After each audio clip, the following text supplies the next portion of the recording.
Do you ever read the Sunday comics? You have a favorite cartoon that you look forward to each week? I do. I can always use a good laugh, but would you ever think of looking in the Sunday comics to find the answer to a mystery? Well, that's what happens in our next story, when the funnies suddenly become very serious.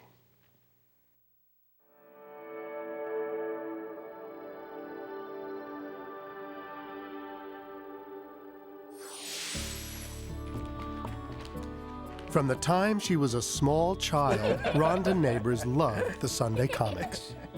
I remember seeing my dad always reading the comics, and when I was old enough to read, I started reading them as well. We would read the comics together, or sometimes if I read them first, then I would go ahead and tell Dad about one of the strips that I read that I thought was especially funny. Even as a teenager, I would always try to make an effort to read the comics at least every Sunday. It's just always been a favorite thing of mine to do. Even after Rhonda married and started a family of her own, her enthusiasm for the Sunday strips continued. And in 1990, she discovered a new favorite. I discovered Luann when I was about 20. I liked the sense of humor and really thought the artist was able to capture this teenage girl's view of life and all of her situations, all of her insecurities. I loved it immediately. Mommy, you got the funny. And like her father before her, Rhonda shared this love with her own son, Jonathan. There you go. It's part for you. It would kind of remind me of when my dad and I would read the comics together. So it was kind of a joy to see that he was enjoying them as much as I was. Not only did Jonathan love reading the comics, but at a very early age, he began to display a talent for drawing them as well. I knew pretty early on that he definitely had an artistic talent that I didn't have. I didn't really think about where the talent came from. I just knew that he had it. It was just something he inherited from somewhere, but not really sure where. And then in 1997, an amazing series of events occurred that would eventually explain Jonathan's talents. It all began when Rhonda paid a visit to the doctor. Do you know if this runs in your family? I don't know. I was adopted, and I don't have any... During the course of her examination, the doctor asked Rhonda questions about her medical history and learned that she'd been adopted. Good idea if you could find that information for us. Yeah. The doctor suggested that if I was able to obtain medical history, it'd be a great idea. Until then, Rhonda had never chosen to look for her birth parents. Hi, Mom. It's Rhonda. I was hoping that you could look up the information about the attorney who did the adoption. Fortunately, her mother had kept the attorney's name and address, even though 28 years had passed. Ironically enough, he remembered the whole case, and he sent me the information I requested. I was scared to open the envelope. I didn't know what I was going to find. Rhonda learned that in 1972, her parents had moved to Australia to become teachers, and that her father had attended Valley State College in Southern California. One piece of vital information that I was very surprised about was the full names of my parents. This was supposed to be a private adoption, and here it is in print: Betty Danette Ransom and Gregory Clark Evans. And after reading it over and over, I began having some fears about finding my biological parents. Fear of rejection, fear of what if they don't want to have anything to do with me? What if they don't even want to give me medical information? And I just kind of put the information away for a while because it would always just kind of make me feel this kind of sadness in a way and just feeling like I'd lost my identity. To ease her sadness, Rhonda once again turned to the Sunday comics. I was reading Luann, and I don't normally pay attention to who the artists were, but for some reason I happened to notice this strip is done by Greg Evans. Well, that's my dad's name, but what are the chances that this would be him? There's probably a million Greg Evanses. Rhonda decided to research the matter online at the Luann website. I go to this website and begin reading this bio about Greg. It said that Greg was born and raised in the Los Angeles area. It said that he and his wife, Betty, lived in Australia for 2 years, where they lived and taught. I remember just kind of trembling and being frightened, thinking, oh my gosh, I think this really is my biological father.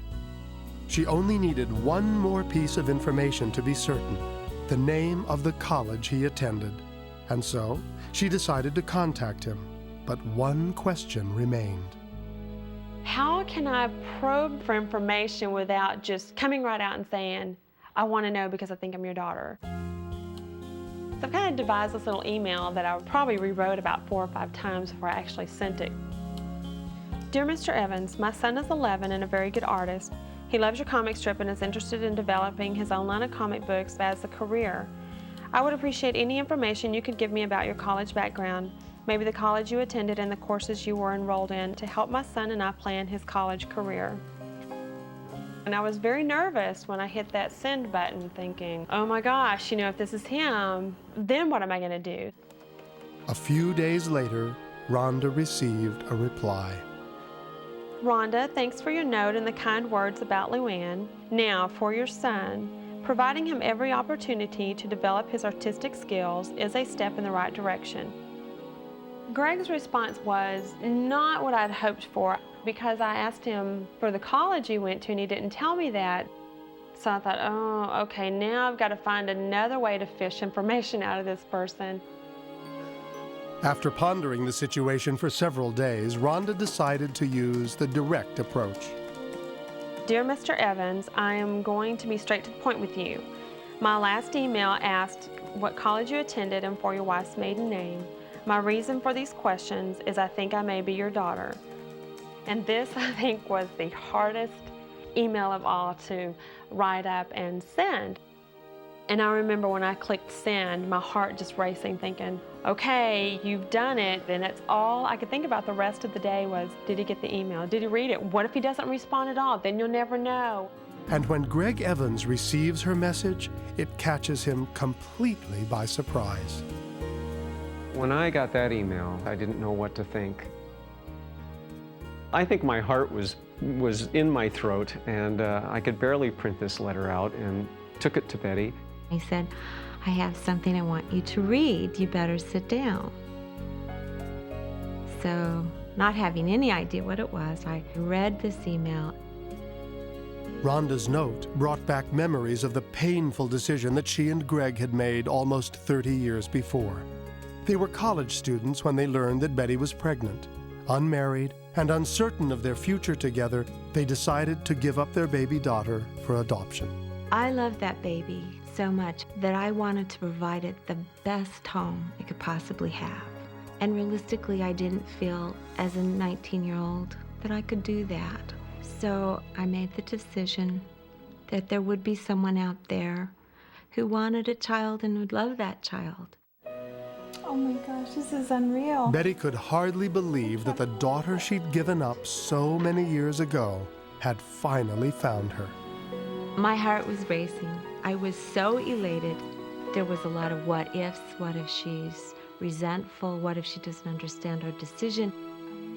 But in the end, we were both excited and we couldn't wait to meet her.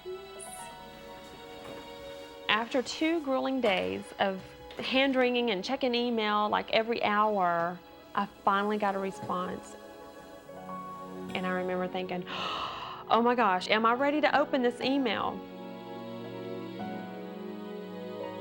Dear Rhonda, first, I want to tell you that Betty and I are thrilled that you found us. Yes, Rhonda, we are your biological parents. I just read that first sentence and just flew away from the computer, and I ran in the living room and was like, oh my God, I found him. And the next day, after she'd composed herself, Rhonda dialed the number she'd been given. Hello. And I remember just, oh my gosh, I got a voice, now what do I do? Hi, Greg? It's Rhonda. Oh my gosh, hi Rhonda. It's Rhonda. There was so much to talk about. I do have long fingers. Rhonda sounded so excited. And when I listened to Rhonda on the phone, she sounded so much like Betty with just a Texas twang. Betty's right here. Let me let you talk to her. Okay.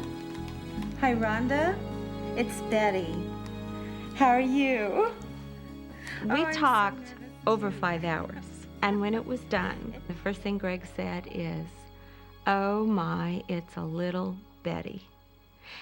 And I think from that moment, I knew she was my daughter, and I already loved her.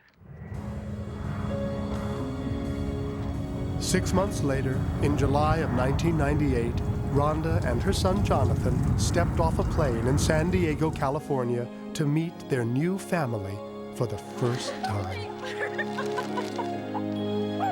Oh, little baby. Just like immediately, we burst into tears and started hugging. I just never expected it to be like that, and it was wonderful. I brought you some flowers, and then I brought you some cookies, some of your favorites. There was a little awkwardness in how we started talking, and then we just sort of joked, and that sense of humor that we have in our family sort of carried us through, and it was really comfortable after that. I didn't think we were ever going to get here. I didn't think you were. I was so very grateful and glad that she wanted to find us and let us know she was okay. The main thing we both wanted Rhonda to know was that she was loved right from the beginning, and that we wanted only the best for her. Not only did Greg and Betty find a daughter that day, but also a grandson and a true chip off the old block. We were real excited that Jonathan had this cartoonist gene, as Greg likes to call it. And he, of course, was totally thrilled with that. He was so proud. I hope Jonathan has the same success I've had, or more, because he certainly has the talent. And there's nothing more satisfying than finding a career that utilizes your talent and that you just absolutely love what you're doing. I'd never thought anybody in my family has done anything really cool. Till I found out that Greg did Louie, and I was like, well, this is where I get my drawing talent from, and it was kind of cool. Watching her newfound father together with her son only reinforces Rhonda's belief that she experienced a miracle. My finding Betty and Greg definitely had some kind of divine hand in it. All these little clues I've had over the years, I've always enjoyed reading the comics. My son has this talent in drawing comics. And I really think that when I stumbled across that website and found that information and sent that email, it was just the perfect time for all of us. I think life is a miracle, and that every baby is a miracle. But I think the miracle in Rhonda is that she was a child for two families, both early on and later in life. And that she made room for both of us as families.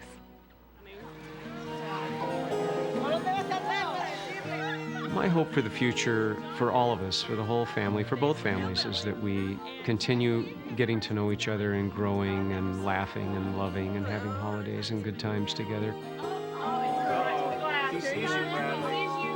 I want Rhonda to know that we love her and we're so happy that she's found us and we're back where we belong. The best thing about finding my parents is to be able to tell them, you made a good choice. I had a good family, I had a good life, and to be able to tell them thank you for doing that.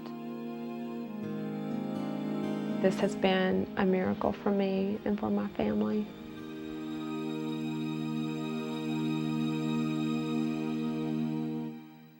With the Freedom of Information Act and other current laws, more and more adoptive children are finding their birth parents.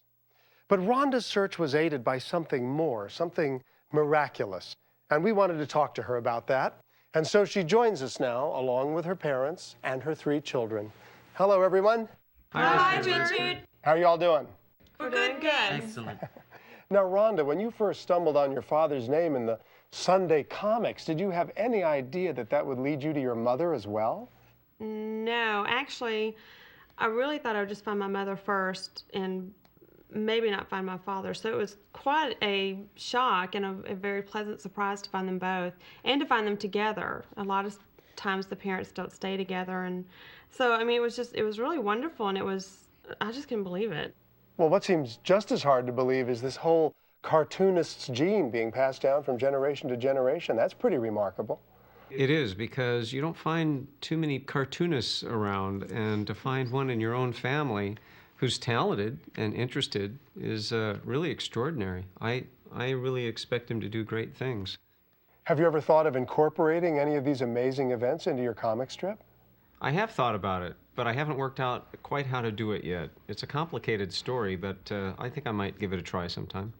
Well, we have something special to add to your story that just might help bring a miracle into someone else's life. Wendy's Restaurants has agreed to donate $1,000 to your favorite charity. Thank Well, you. thank you. That would be great. That Thank is you. great. It's their way of showing what a difference a miracle makes. Do you have any idea who you'd like the money to go to? You know, Richard, we've lost several family members to cancer, and I think as a family we would like to donate it to the American Cancer Society. Yes. I think that's wonderful. I'm sure they'll appreciate it. And we appreciate your taking time to tell us your story. Thanks, Great. Richard. Thank you. Bye. Thanks to you. Bye-bye. Bye. Bye.